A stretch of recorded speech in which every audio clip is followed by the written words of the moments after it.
दायो दिनै मा मा हाबाफारि लानाय जाखो आरो मा मा थांखिखौ फोरमायनो गिबि गिबियावनो आङो जोंनि गहपुर सयदर आन्चलिक दुलारायगुടി बाथौ आफाद जानानै गिबियावनो बड'लेण्ड निउज आरो बड'सा आरो पाब्लिक एनि निउसनिसिम बरायनाय थाबाय।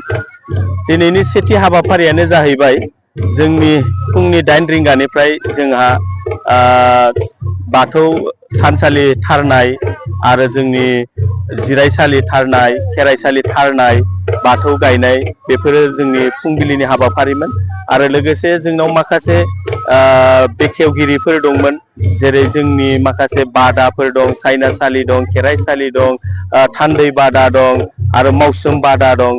बेफोरखौ दिनै जों फुंबिलि समाव जों हाबाफारिखौ मावजोबलांबाय आरो बेनि जिथु 10:15 जोंहा माखासे माइनावफोरनि सावरायमेल दंमोन। बे माइनावफोरनि सावरायमेलाव जोङो मोनसेल' आयदा लादोंमोन। बे आयदायानो जाहैबायमोन माइनावफोरनि सांग्रांथि आरो न'खर फोसाबनाय। बे न'खर फोसाबनाय आरो माइनावथिनि सांग्रांथियाव जोंना दुलारायगुड़ी बाथौ आफाद बिसनाथ जिल्लानि लाइमोन आफादनि आफादगिरि बुद्धेश्वर दैमारि दंमोन आरो मासिगिरि हिसाबै जोङो जोंनिनो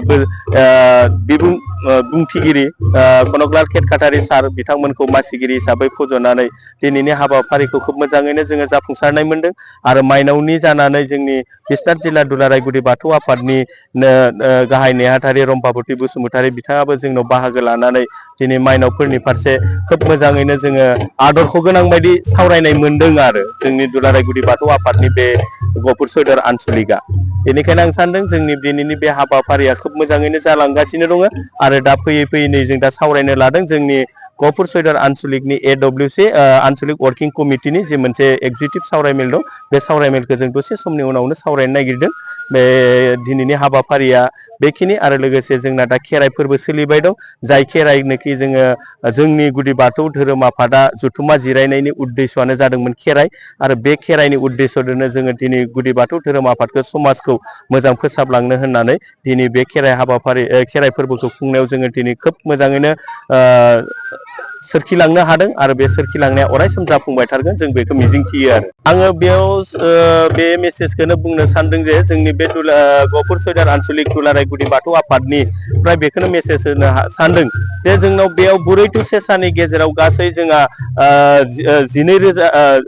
12,000निबो बांसिन जोंनि गुदि बाथौ सिबियारि न'खर दं। बे न'खरनिफ्राय जोङो नुजानायखौ नुदोंब्ला जोङो दा बेयाव 2,000नि एसे बाराखौ जोङो दा नुनो मोनदों। बेनिखायनो जोंनाव थान्दै मेल हिसाबै जोंहा ओरैनो 5,000खा, थान्दैफोर हिसाबै जोंहा 5,000खा।